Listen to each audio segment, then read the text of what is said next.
Channel Kaushik classes में आपका स्वागत है। आज हम आपके लिए पद भाग के महत्वपूर्ण प्रश्न उत्तर लेकर आए हैं। गद्य भाग के हम करा चुके हैं। आशा करती हूँ कि आपको समझ में आ गए होंगे। तो चलिए हम शुरू करते हैं।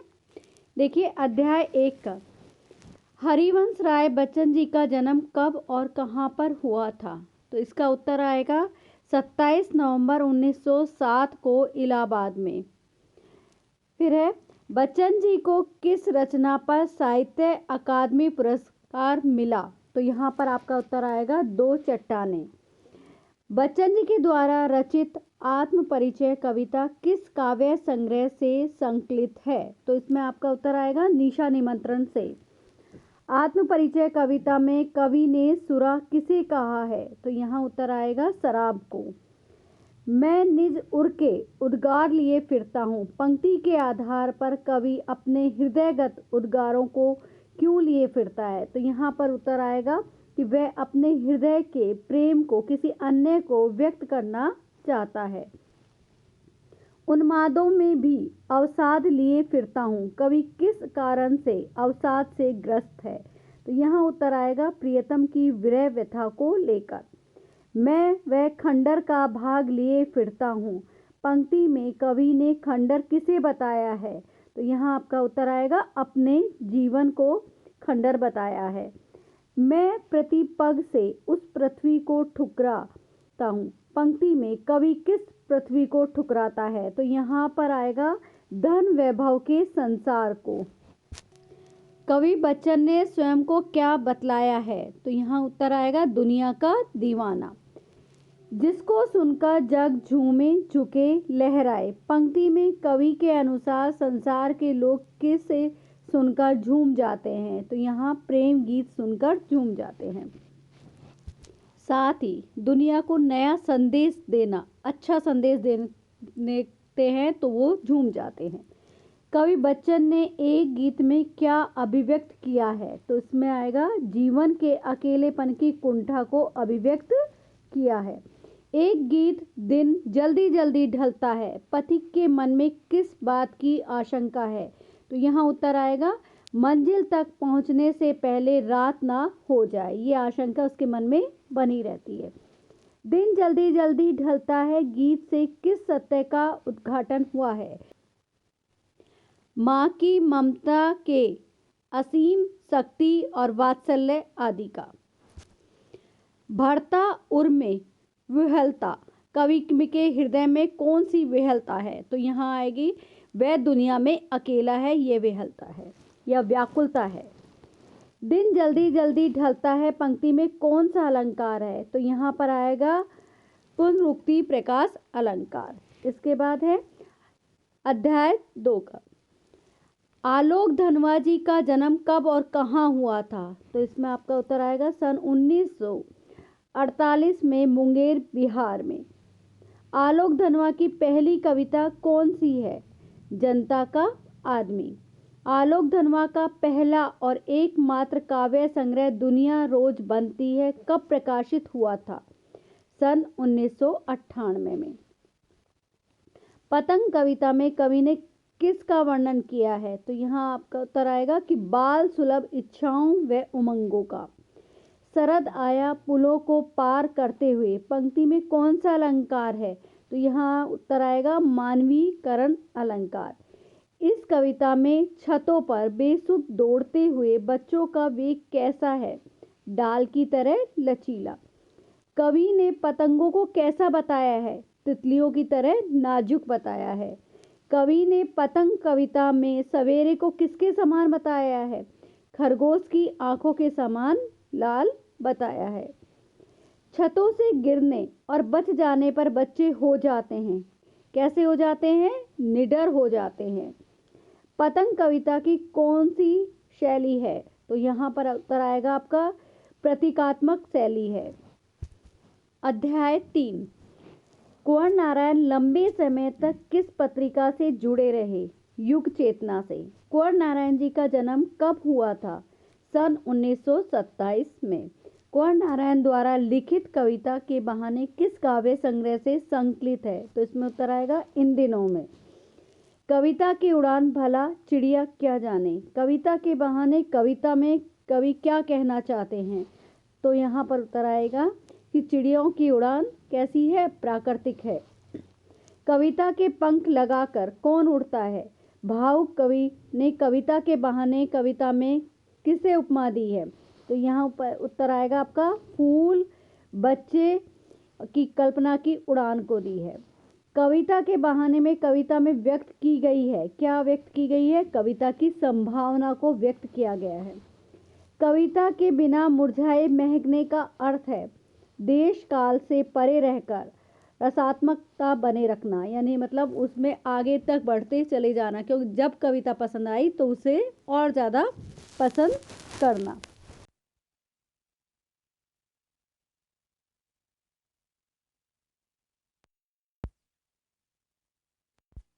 शब्दों को तोड़ा मरोड़ा, घुमाया फिराया, उल्टा पटका। बात जो एक शरारती बच्चे की तरह मुझसे खेल रही थी में कौन सा अलंकार है। तो यहाँ उत्तर आएगा उपमा अलंकार। बात सीधी थी पर कविता में बात की चूड़ी मर गई से क्या तात्पर्य है। तो इसमें उत्तर आएगा कठिन भाषा से कथन प्रभावहीन हो जाता है। कील की तरह ठोक दिया, इसका क्या आशय है। तो यहाँ पर उत्तर आएगा कि भाषा का मनमाना प्रयोग करना कील की तरह ठोकना है। कर्तव्य शब्द में है, तो कर्तव्य शब्द के अंदर क्या आएगा, व्यंग किया गया है। अध्याय 4 रघुवीर साय किस सप्तक के कवि हैं। तो यहाँ उत्तर आएगा दूसरे सप्तक के। रघुवीर साय को किस कृति पर साहित्य अकादमी पुरस्कार प्राप्त हुआ। तो उत्तर है आपका लोग भूल गए हैं। रघुवीर साय की कविता कैमरे में बंद अपाहिज किस काव्य संग्रह से संकलित है। तो यहाँ उत्तर आएगा लोग भूल गए हैं से। कैमरे में बंद अपाहिज कविता में किस पर व्यंग किया गया है। तो यहाँ उत्तर आएगा मीडिया की व्यावसायिक व संवेदनहीनता पर। हम खुद इशारे से बताएंगे इस कथन में कार्यक्रम संचालक की कौन सी कमजोरी को व्यक्त हुई है, हृदयहीनता की। हम दोनों एक संग रुलाने हैं, कार्यक्रम संचालक ऐसा क्यों करना चाहता है कि कार्यक्रम को प्रभावी बनाने हेतु ये कार्य करना चाहता है। कार्यक्रम संचालक ने प्रसारित कार्यक्रम को कैसा बताया है, सामाजिक उद्देश्य की पूर्ति वाला।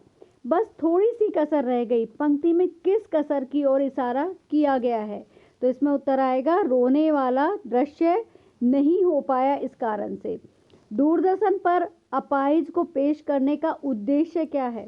तो दूरदर्शन की प्रतिस्पर्धा में विजय और धन उपार्जन, मतलब को धन को कमाना। टेलीविजन के पर्दे पर दिखाई गई फूली आंख की बड़ी तस्वीर प्रकट करती है। तो इसमें आपका उत्तर आएगा अपंगता की पीड़ा को। फिर है अध्याय 5 मुक्ति बोध का जन्म कब और कहाँ हुआ था। तो इसमें आपका उत्तर आएगा सन 1917 ग्वालियर मध्य प्रदेश में। मुक्ति बोध की यह कविता किस रचना से संकलित है। तो यहाँ पर आपका उत्तर आएगा भूरी भूरी खाक धूल। सहज स्वीकारा है में प्रकट हुई है प्रिय का वियोग झेलने की इच्छा। कवि भूलना चाहता है, क्या भूलना चाहता है। तो इसमें आपका उत्तर आएगा अपने व्यक्तित्व पर छाए हुए प्रिय के खिले हुए चेहरे को वो भूलना चाहता है। दिल में क्या झरना है से क्या आशय है, प्रिय के प्रति कवि का निरंतर प्रेम। कवि की जिंदगी में जो कुछ है वह कैसा है, वो है मौलिक है। अपने दिल में किस वस्तु के होने का आभास होता है, झरने का आभास होता है। कवि ने प्रियतम को भुलाने को किसके समान बताया है, अंधकारमयी अमावस्या के समान। रहने की रमणीय उजाला, अब पंक्ति में रमणीय उजाला किसके समान है। तो यहाँ पर उत्तर आएगा स्नेह की निरंतरता के समान। कवि अपने प्रिय से क्या दंड मांग रहा है। तो यहाँ उत्तर आएगा प्रिय की विमुक्त होने का वो दंड मांग रहा है। फिर देखिए अध्याय 6 शमशेर बहादुर सिंह का जन्म कब और कहाँ हुआ था। तो इसमें उत्तर है सन 1911 में देहरादून में। कवि ने उषा कविता में भोर के आकाश को किसके समान नीला बताया है। तो यहाँ उत्तर आएगा शंख के समान। इस कविता में कवि ने आकाश को क्या कहा है? राख से लिपा हुआ चौका कहा है। स्लेट पर ये लाल खड़िया चौक मल दी हो किसी ने, में अलंकार है, तो यहाँ अलंकार आएगा उत्प्रेक्षा अलंकार।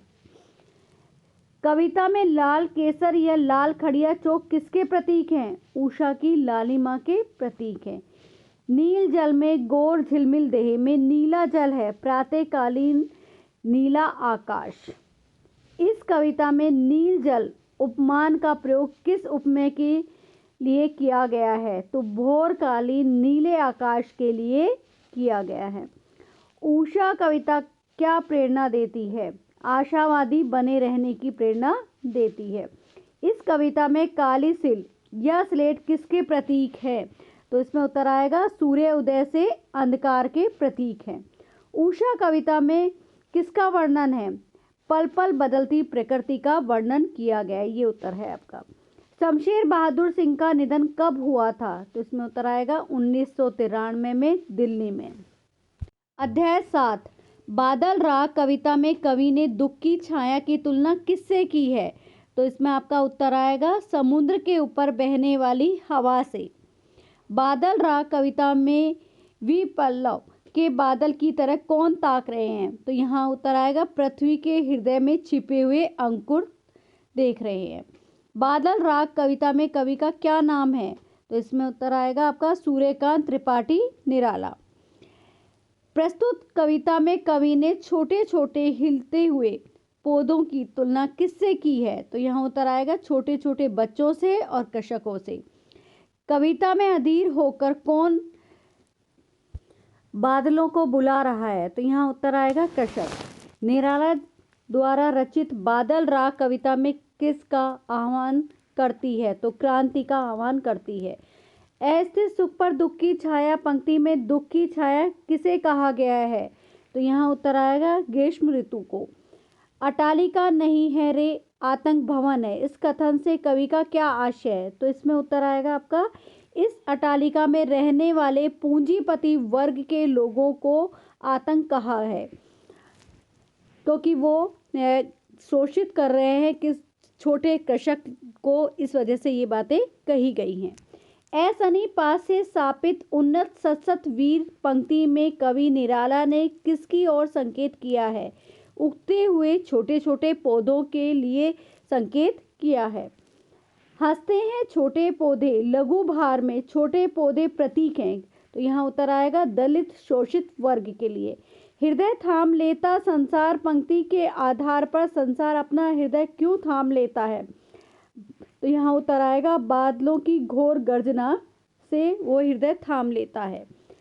उर में पृथ्वी के आशाओं से नव जीवन की ऊंचा कर सिर, प्रस्तुत पंक्ति के आधार पर पृथ्वी के हृदय में कौन सोए हुए हैं? तो यहाँ उत्तर आएगा आपका अंकुर सोए हुए हैं। हाथ हिलाते हैं तुझे बुलाते हैं में कौन सा अलंकार है? तो यहाँ आएगा मानवीकरण अलंकार, क्योंकि यहाँ छोटे पौधों के लिए दिया गया पूरा हुआ, तो उसकी वजह से मानवीकरण अलंकार आएगा। तुलसीदास जी का जन्म कब और कहाँ हुआ था? तो इसमें आपका उत्तर आएगा 1532 में उत्तर प्रदेश में। तुलसी जी के अनुसार बड़ी आग है, तो यहाँ उत्तर आएगा पेट की आग बड़ी है। फिर है आपका एक एकन सो कहा जाई का करी में व्यक्त हुई है, जीविकाहीन लोगों की क्या व्यक्त हुई है? चिंता व्यक्त हुई है। तुलसी बुझाई एक राम घनश्याम ही ते है, पंक्ति में कौन सा अलंकार है? तो यहाँ आएगा रूपक अलंकार। खेती न किसान को भिखारी को न भीख, काव्यांश में कवि ने किस स्थिति पर आपेक्ष किया है? तो यहाँ उत्तर आएगा बेकारी बेरोजगारी पर, सामाजिक विषमता पर और गरीबी व भुखमरी पर। लक्ष्मण मूर्छा राम विलाप कविता तुलसी के रामचरितमानस के किस कांड से संकलित है? तो यहाँ पर उत्तर आएगा लंका कांड से। हनुमान ने भरत की किस विशेषता की प्रशंसा की है? तो यहाँ आपका उत्तर आएगा बाहुबल, सुंदर स्वभाव व गुणशीलता की। हनुमान के किस स्वभाव का चित्रण हुआ है? तो यहाँ उत्तर आएगा विनम्र व आज्ञाकारी आदि का। रावण किस कारण अपना सिर धोने लगा? तो यहाँ उत्तर आएगा लक्ष्मण के होश में आने का समाचार सुनकर। रावण ने कुंभकर्ण को किस लिए जगाया? तो यहाँ उत्तर आएगा वानर व राम का सामना करने हेतु जगाया। तव प्रताप उर राखी प्रभु जेहू नाथ तुरंत, ये कथन किसने किससे कहा? तो यहाँ पर उत्तर आएगा आपका हनुमान ने भरत से कही। जथा पंख बिनु खग अति दीना, पंक्ति में कौन सा अलंकार है? तो यहाँ आएगा उत्तर आपका उदाहरण अलंकार। लक्ष्मण मूर्छा राम विलाप की रचना में प्रयुक्त भाषा है? तो यहाँ उत्तर आएगा अवधी भाषा। निज जननी के एक कुमारा, कथन किसके बारे में है? तो लक्ष्मण के बारे में है। उमा एक अखंड रघुराई में राम को बताया गया है, तो क्या बताया गया? पर ब्रह्मा बताया गया है। अब देखिए अध्याय आपका 9, फिराक गोरखपुरी का जन्म कब और कहाँ हुआ था? तो इसमें उत्तर आएगा 28 अगस्त 1896 में गोरखपुर में। फिराक गोरखपुरी ने कब स्वराज आंदोलन के लिए अपना डिप्टी कलेक्टर का पद त्याग दिया था? तो इसमें आपका उत्तर आएगा सन 1918 में। रुबाइयाँ क्या हैं? तो ये आपका उत्तर आएगा फारसी का एक छंद। आबो ताब अशियार न पूछो, पंक्ति में शायर किससे महत्वपूर्ण बताया है? कि भाव पक्ष को। सबसे छिपा के दर्द के मारे चुपके चुपके रोते हैं, पंक्ति में क्या भाव व्यक्त हुआ है? तो यहाँ उत्तर आएगा प्रेम की पीड़ा का। जगमग बैतों की दमक है, किसे कहा गया है? शेरों के भाव पक्ष के आकर्षण तथा प्रभाव को कहा गया है। फिराक गोरखपुरी अपनी गजलों पर किसका प्रभाव मानते हैं? तो उत्तर है आएगा इसमें उर्दू गजलकारक मीर का। रुबाइयों के अनुसार माँ अपने बच्चे को समझने के विचार से उसे क्या वस्तु देती है? तो वो उसे दर्पण देती है, क्योंकि वो चंद्रमा को लेना चाहता है, उससे के साथ खेलना चाहता है, तो वो उसे दर्पण दिखाकर कहती है। रक्षाबंधन की सुबह रस की पुतली, पंक्ति में रस की पुतली किसे कहा गया है? तो यहाँ उत्तर आएगा छोटी बालिका को। फिर है आपका अध्याय 10, उमा शंकर जोशी का जन्म कब और कहाँ हुआ था? तो इसमें उत्तर आएगा आपका सन 1911 गुजरात में। उमा शंकर जोशी ने किस पत्रिका का संपादन किया? तो उत्तर आएगा संस्कृति का। छोटा मेरा खेत कविता में कवि ने छोटा चौकोना खेत किसको कहा है? तो उत्तर आएगा कागज के पन्ने को। छोटा मेरा खेत कविता में कवि ने फल किसको बताया है? कविता को। बगलों के पंख कविता में कवि किसको रोक रखने की बात कहता है? तो उत्तर आएगा आकाश में उड़ती हुई बगलों की पंक्ति को। कोई अंधड़ कहीं से आया क्षण का बीज वहां बो गया, पंक्ति में अंधड़ किसका प्रतीक है? विचारों के उद्रेक का। मतलब विचार आते हैं मन में और फिर उन्हें लिख दिया जाता है। बगुलों के पंख कविता में वर्णन है प्रकृति की सुंदरता का। कवि ने बगुलों के सफेद पंखों को किसके समान बताया है? सांझ की सतेज श्वेत काया का। शब्द के अंकुर फूटे, पंक्ति में कौन सा अलंकार है? रूपक अलंकार। ये थे आपके पदभाग के महत्वपूर्ण प्रश्न उत्तर, जो कि आपके एक एक नंबर के आ रहे हैं। तो आशा करती हूँ कि आपको समझ में आ गए होंगे। इसी तरह से हम और भी प्रश्न डालेंगे आपके लिए। आप हमारे साथ बने रहिए और वीडियो यदि पसंद आई तो इसे लाइक करें, शेयर करें और चैनल को सब्सक्राइब करना ना भूलें। धन्यवाद।